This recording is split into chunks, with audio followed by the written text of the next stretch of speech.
Engineering complete చేసిన క్యాండిడేట్స్కి Indian railways నుంచి ఒక సూపర్ జాబ్ ఆపర్చునిటీ వచ్చేసింది. మీ దగ్గర డిప్లొమా ఉన్న ఇంజనీరింగ్ డిగ్రీని కంప్లీట్ చేసిన ఈ నోటిఫికేషన్ని అస్సలు మిస్ అవ్వకండి. ఆర్ఆర్బి ద్వారా junior engineer, depot material superintendent, chemical and metallurgical assistant పోస్టుల కోసం రిక్రూట్మెంట్ నోటిఫికేషన్ని రిలీజ్ చేస్తున్నారు. Hello friends, welcome to jobs express Telugu. ఈ రిక్రూట్మెంట్ నోటిఫికేషన్ ద్వారా ఆర్ఆర్బి 3 కేటగిరీలో ఉన్న పోస్టులను ఫిల్ చేయబోతుంది. Junior engineer, depot material superintendent, chemical and metallurgical assistant, మొత్తంగా 4900 వేకెన్సీస్ ఉన్నాయి.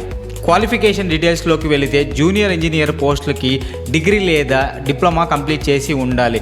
మీరు గనక civil engineering, mechanical engineering, electrical engineering లేదా ఎలాంటి ఇంజనీరింగ్ డిగ్రీని కంప్లీట్ చేసి ఉంటే ఈ పోస్ట్కి ఎలిజిబుల్ అవుతారు. డిపో మెటీరియల్ సూపర్డెంట్ పోస్టులకు మాత్రం టెక్నికల్ ఇంజనీరింగ్ క్వాలిఫికేషన్ అవసరం ఉంటుంది. కెమికల్ అలాగే మెటలర్జికల్ అసిస్టెంట్ల పోస్టుల ప్రకారం కెమిస్ట్రీ లేదా మెటలర్జీ ఎడ్యుకేషన్ క్వాలిఫికేషన్ ఉండాలి. ఏజ్ లిమిట్ని చూస్తే మినిమం ఏజ్ వచ్చేసరికి 18 ఇయర్స్, మ్యాక్సిమం ఏజ్ వచ్చేసరికి 33 ఇయర్స్ ఉంటుంది. ఎస్సీ, ఎస్టీ, ఓబీసీ క్యాండిడేట్స్కి ఏజ్ రిలాక్సేషన్ ఉంటుంది. శాలరీ డీటెయిల్స్ని చూస్తే ఇనీషియల్గా బేసిక్ శాలరీ వచ్చేసరికి 35,400 పర్ మంత్ స్టార్ట్ అవుతుంది. దానితో పాటు అలవెన్సెస్ అండ్ రైల్వే బెనిఫిట్స్ అన్నీ కూడా అప్లై అవుతాయి. సో ఇంపార్టెంట్ డేట్స్ని చూస్తే అప్లికేషన్ స్టార్ట్ డేట్ వచ్చేసరికి 14th ఆగస్ట్న స్టార్ట్ అవుతుంది అండ్ అప్లికేషన్ ఎండ్ డేట్ వచ్చేసరికి 13th సెప్టెంబర్న ఎండ్ అవుతుంది. సో ఎవరైతే ఆస్పైరింగ్ క్యాండిడేట్స్ ఉన్నారో అప్లికేషన్ రిలీజ్ అయిన వెంటనే ఆన్లైన్లో ఫస్ట్ అప్లై చేయండి. అప్లికేషన్ అనేది కంప్లీట్గా ఆన్లైన్ మోడ్లోనే ఉంటుంది. అప్లికేషన్ ఫామ్లో పర్సనల్ డీటెయిల్స్, ఎడ్యుకేషనల్ డీటెయిల్స్ కరెక్ట్గా ఎంటర్ చేయాలి. రిక్వైర్డ్ డాక్యుమెంట్స్, ఫోటో, సిగ్నేచర్ని అప్లోడ్ చేసిన తర్వాత ఫీ పే చేయాలి. ఇండక్టివ్ నోటీస్లో ఒక ఇంపార్టెంట్ పాయింట్ని మెన్షన్ చేశారు.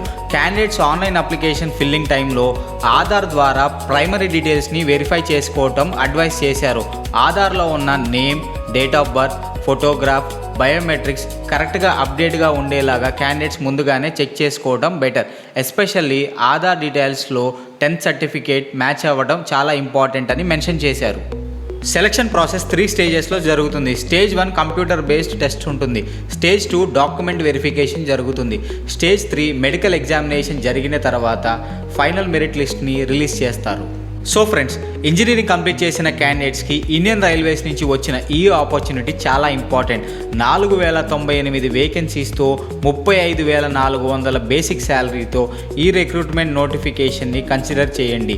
మీ ఫ్రెండ్స్లో ఇంజనీరింగ్ డిప్లొమా లేదా డిగ్రీ కంప్లీట్ చేసి రైల్వే జాబ్స్ కోసం ప్రిపేర్ అవుతున్న వాళ్ళు ఉంటే ఈ వీడియోని షేర్ చేయండి.